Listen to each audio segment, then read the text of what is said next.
report, it is extremely hot here officially in Houston. But yeah, checking our neighborhood weather network, there are specific streets that have gotten to that triple-digit marker. I want to show you right now, looking in at Westview, Sunset Boulevard close, 98 degrees, but Rice is right at the century mark. So is Herman Lake, 100 degrees there. You'll notice if I take you up to the Heights, East 7th Street, triple digits, Sea Spray Court also in the triple digits, and the Energy Corridor right along with them. 98 right now though at IAH. 1 degree drop from yesterday. That's from the increased cloud cover we have out there, but the feeling is well into the triple digits. Have a look at temperatures across southeast Texas. So Sugar Land 95, that actually feels like 105. So tack on at least 10 degrees for the feeling on your skin. Feels like 107 in Conroe, even though the actual air temperature is only at 97. Hey, if we get to 108, that's when we start to see heat advisories across the area, but we're just shy of that. That's splitting hairs though. It is plenty hot outside. We're now seeing a couple streamer showers moving in from northwest to south. Northeast rather to southwest. You'll notice those are going to continue to funnel in throughout the afternoon, so there is a chance for a quick downpour during your evening plans. I think the heaviest showers though roll in early tomorrow morning, so that is your heads up, especially for the west siders. Your commute is going to be slick if you travel along I-10, the Katy Freeway. If you're coming in out of Sugar Land or Richmond tomorrow morning, it's going to be a bit messy. Then another run-of-the-mill thunderstorm chance as we head into Wednesday afternoon. I've got a big update to talk about when I see you back here for the full 7-day forecast. The tropics are starting to heat up, guys. Oh, great. Oh, great. Let's we see don't like the sound of Officially, that, officially no. heating up, watching coming off the west coast of Africa with a 60% chance of development, and it looks to take a pretty similar path as Hurricane Aaron. Here's a look at the vorticity tracker. So this shows us when this next area could get some organization. So we'll have to watch it through the weekend into the start of the coming week. That's when it might be in the same vicinity as the Lesser Antilles, the Greater Antilles pushing into Bahamas. Why are we going to have to keep a close eye on it? During the month of August, we tend to see these storms, yes, curve out like Aaron did. However, they could also get into the eastern portion of the Gulf or the central part of the Gulf. So lots of different options with this particular cluster that we'll have to keep an eye on. Now, looking at Hurricane Aaron, it is a monster storm, still a major Cat 4 at this point. It'll continue to sustain its major category, at least 3 hurricane strength, as it continues to curve out away from the eastern seaboard. But you'll notice tropical storm watches and warnings all along its path because it is going to stir up some really dangerous wave heights. So you'll notice along the Bahamas, anywhere between 15 to 12 foot waves along the Florida coastline. Same thing, 8 to 11 along the Carolinas, all the way up to the Virginia coastline. There is going to be the hazard for high rip currents and some really dangerous choppy surf. So that's something to monitor all the way through the coming week and eventually into Canada for the coming weekend.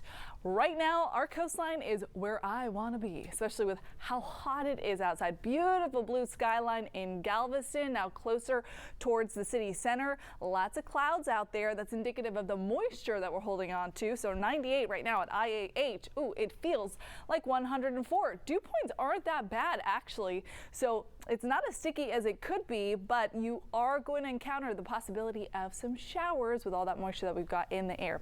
All right, so far we've made it up to 99 at IAH, very far off from the record to tire beat for today, 108. We have been much hotter in years past. Hobby not showing us a recording number right now. However, we know it's hot. It's hot everywhere. In the 90s at least.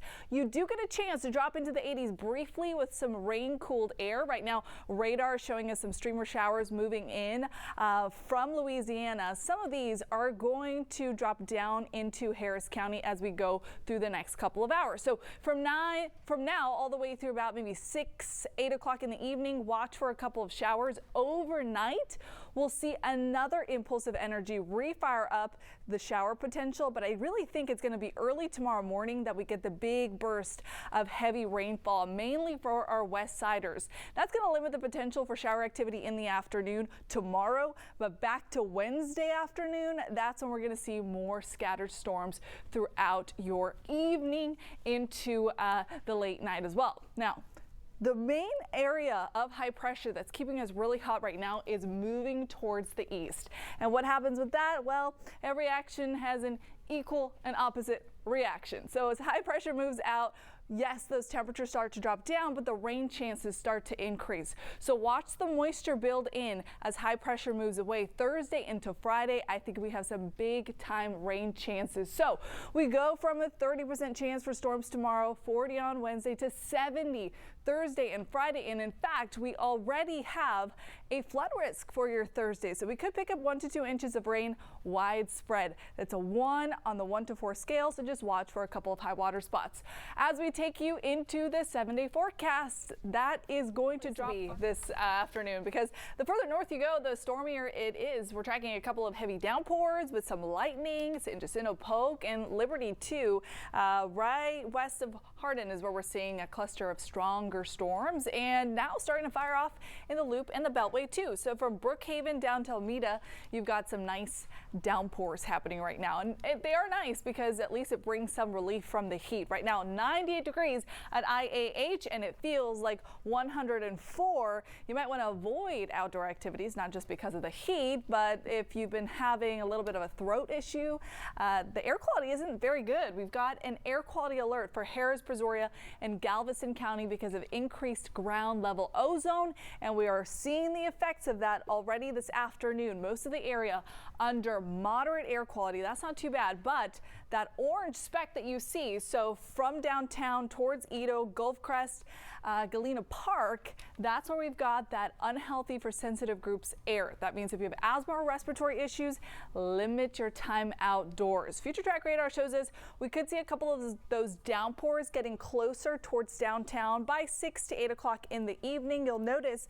most of the activity, though, doesn't start to blossom until the overnight hours. So we're tracking some heavy downpours from midnight into very early for your commute tomorrow. I think if you travel along I-10, the Katy Freeway, you're going to have a messy commute, and that's just the very beginning.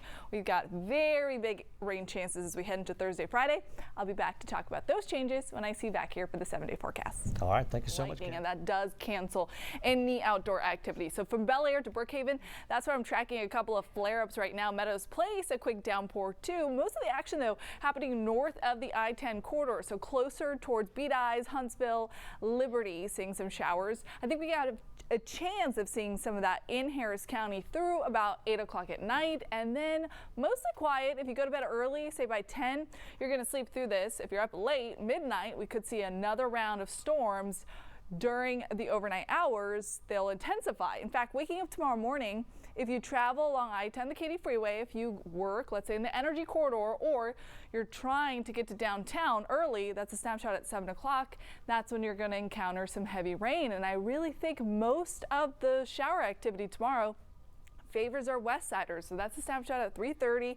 Most of the activity in Waller, pushing towards Austin, Washington, and down towards Wharton County. Then we're clear until Wednesday afternoon. That's when we're going to start to see more storms during the peak heating of the day, 4, 5, 6 o'clock. That's a snapshot at 6, right through Houston. A 30% chance for the wet weather tomorrow, 40% by Wednesday. And then you'll notice those rain chances really spike by the end of the work week, 70% chance. And the reason is high pressure is going to start to scoot off towards the west. So it means we're going to back off on the heat, but we're going to open the gates to some rain chances. And hey, at least the rain will bring us some relief from these temperatures. Officially, our high today, 101 degrees. So we did make it to the triple digits, well past what's normal for this time of year, which is 95, but not close to any records. The record for today is 108, so at least we didn't get there. Couple triple digit spots still. Rice Boulevard at West U, that's at 100 right now. And Sea Spray Court in the Heights also at 100, closer towards Spring Branch. Oh, we're holding on to 99 there on Tilson Lane. Your hour by hour forecast for this evening as the sun goes down. By the way, sunset tonight is just before 8 o'clock in the evening. We'll dip down into the 80s and stay there through much of the overnight hours. Over the next 3 days, temperatures are still pretty healthy, upper 90s, because the rain chances aren't all that high. But As those rain chances do start to increase, temperatures are going to be trickling down. And we're also watching increasing chances in the tropics as well. So I gotta walk you through two areas, Hurricane Erin, of course, and then this cluster of storms expected to become our next system, a 60% chance of that. Where will it go? Well, three possible paths during this time of year.